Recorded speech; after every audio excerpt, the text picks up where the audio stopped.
Assalamualaikum warahmatullahi wabarakatuh. Perkenalkan, nama saya Aulia Khaironi Budiono dengan NIM 2309015011071 dari kelas F. Di sini saya akan membahas tentang cloud computing dan juga contoh penerapannya pada Google Classroom.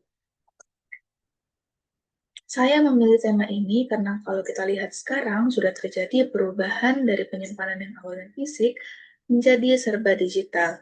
Nah, di sini cloud computing punya peran yang cukup penting, terutama dalam dunia pendidikan yang sekarang sudah banyak dilakukan secara online. Dan yang paling penting, ini juga berdasarkan pengalaman pribadi saya, jadi saya pernah menggunakan Google Classroom selama pandemi COVID-19.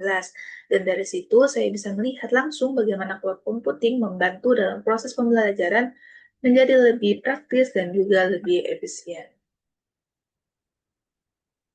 Jadi kalau kita bahas sebenarnya apa itu cloud computing?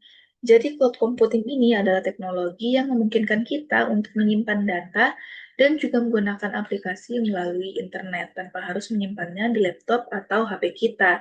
Jadi datanya ini tersimpan di server online dan kita bisa akses kapan saja selama kita masih terhubung dengan koneksi internet.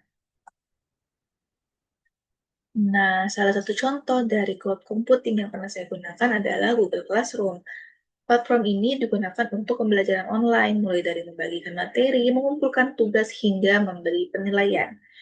Kalau dari pengalaman saya sendiri, saya mulai sering menggunakan Google Classroom pada saat pandemi.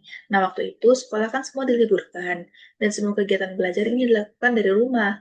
Dan guru ini biasa mengunggah materi seperti PDF atau PowerPoint ke Google Classroom, dan saya bisa langsung mengakses melalui gadget saya. Untuk pengumpulan tugasnya juga sama, saya mengerjakannya dari rumah, lalu langsung mengumpulkannya lewat Google Classroom. Dan menurut saya pada saat pandemi, hal ini sangat membantu karena pembelajaran menjadi lebih praktis karena semuanya ini bisa disimpan di satu tempat.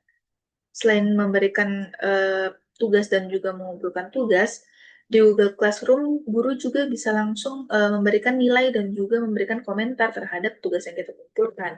Jadi untuk saya pribadi, saya bisa melihat langsung nilai dan juga kekurangan tugas saya dengan lebih cepat. Kemudian, kalau dibandingkan dengan aplikasi lain, Google Classroom ini punya beberapa kelebihan seperti tampilan yang sederhana, mudah digunakan, dan juga sudah terintegrasi dengan layanan Google. Jadi memudahkan dalam mengerjakan tugas.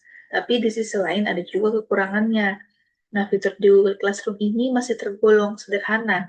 Contohnya belum ada sistem pembelajaran yang benar-benar bertahap seperti harus menyelesaikan dulu materi yang sebelumnya baru lanjut ke materi berikutnya.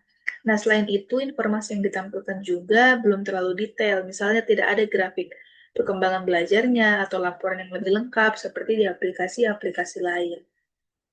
Dan yang paling terasa, Google Classroom juga sangat bergantung tentunya pada koneksi internet. Jadi kalau jaringannya ini tidak bagus, maka proses belajarnya juga jadi terganggu.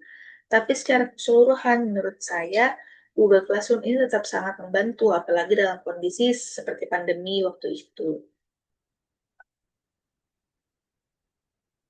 Jadi, dari penjelasan tadi, kita bisa melihat bahwa cloud computing ini sangat memudahkan kita, terutama dalam hal menyimpan dan mengakses data tanpa harus bergantung pada perangkat pribadi.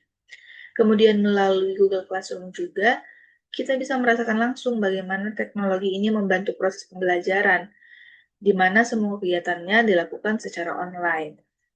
Nah, manfaat yang paling terasa adalah proses belajar menjadi lebih praktis, fleksibel, dan semua materi serta tugas bisa diakses dengan mudah dalam satu tempat.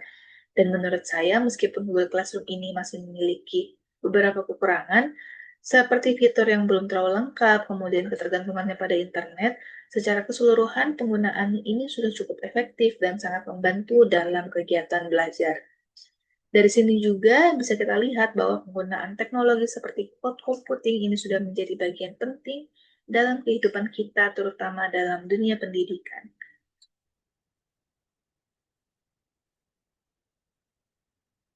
Sekian pemaparan materi dari saya.